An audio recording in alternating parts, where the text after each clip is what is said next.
Reflections on the Good News of Jesus Christ according to Luke for the Feast of Mary, the Mother of God.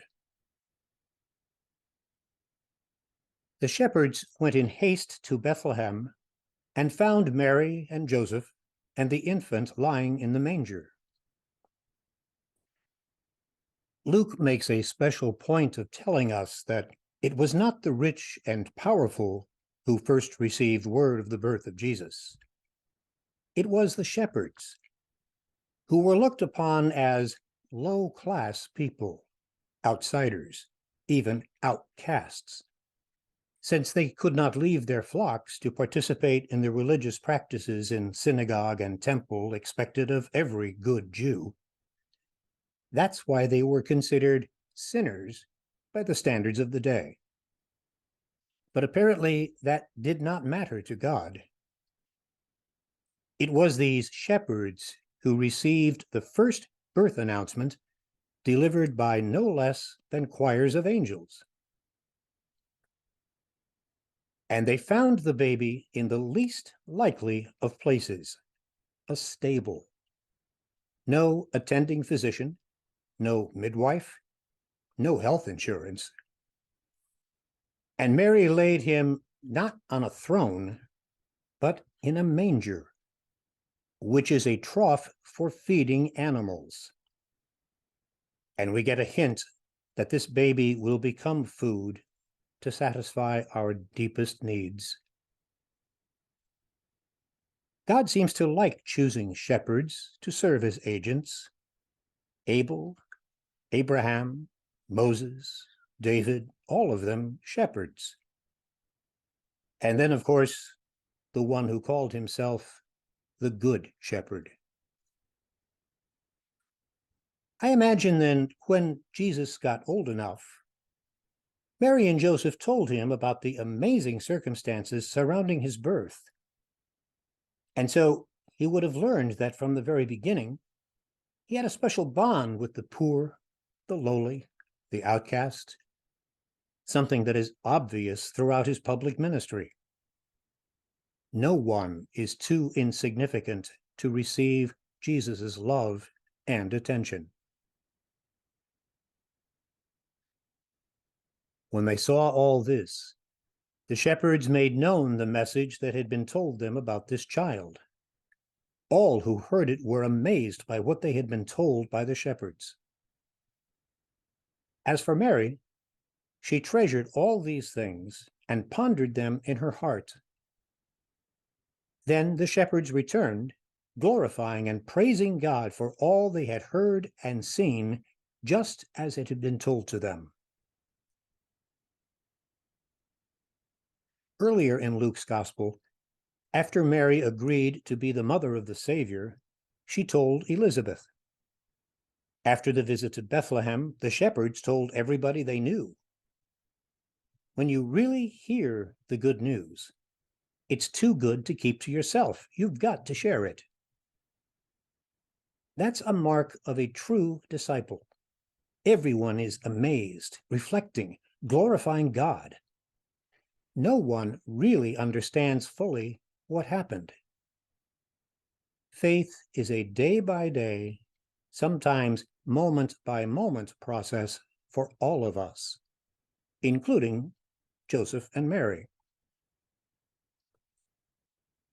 In her later years, there must have been times when Mary looked back, as every parent does, and remembered events such as the trip to Jerusalem when they thought Jesus was lost, as well as everything that was told her by Gabriel and Elizabeth, Simeon and Anna, and thought to herself, they didn't tell me about those 3 awful days when we lost our child, and I couldn't eat or sleep, wondering if we would ever see him again.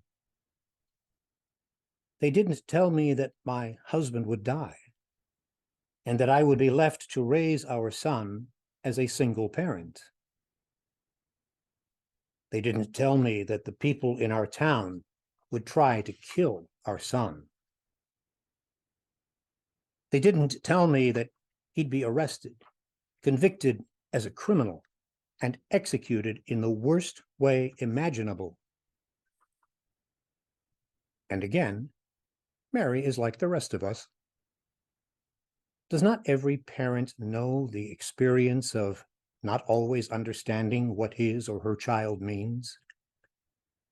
None of us knew on the day we made our commitment to married life, or the single life, or the ordained life, or any life, none of us knew just what that commitment would cost. But, like Mary, each of us said our yes. And from that moment to this, God has been leading us, guiding us, giving us whatever we need to remain faithful to our commitments, come what may, just like Joseph and Mary. Again, from the Gospel of Luke, Jesus went down with them and came to Nazareth and was obedient to them, and his mother kept all these things in her heart. And Jesus advanced in wisdom and age and favor before God and people. These verses are actually a few lines after today's gospel. I've included them because they are one of 3 times that Luke tells us of Mary keeping all these things in her heart and reflecting on them. It is his way of explaining that Mary never fully understands all these events, nor does she know the whole story in advance. Like all of us, Mary too must wrestle with what it means to be a disciple of Jesus. She doesn't know it all ahead of time. She learns what faith is, and, like all of us, what faith demands. After all, it's pretty easy to accept Jesus as an infant. The baby Jesus doesn't challenge us. Who, other than a few eccentrics, doesn't love a baby? But the adult Jesus does challenge us, often. It is no wonder that the feast of Christmas is far more popular than the feast of Easter. In the Advent Christmas Epiphany season, we open ourselves to welcome the infant Jesus. But he will not stay an infant. He will grow up to become a prophet, a leader who calls us to follow in his footsteps and to walk a different way of life. The truth is, he's not always easy to follow. But don't be afraid to tell him that, by the way. He can take it. Maybe that's because we confuse following Jesus with worshiping him. But Jesus never says, "Worship me." What he does say over 15 times in the Gospels is, "Follow me." Frankly, it's a whole lot easier to worship Jesus than it is to follow him. It's New Year's Day, and perhaps you are considering resolutions.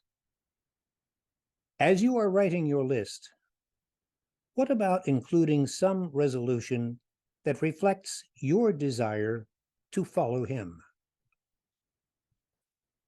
Happy New Year. Or sleep, wondering if we would ever see him again.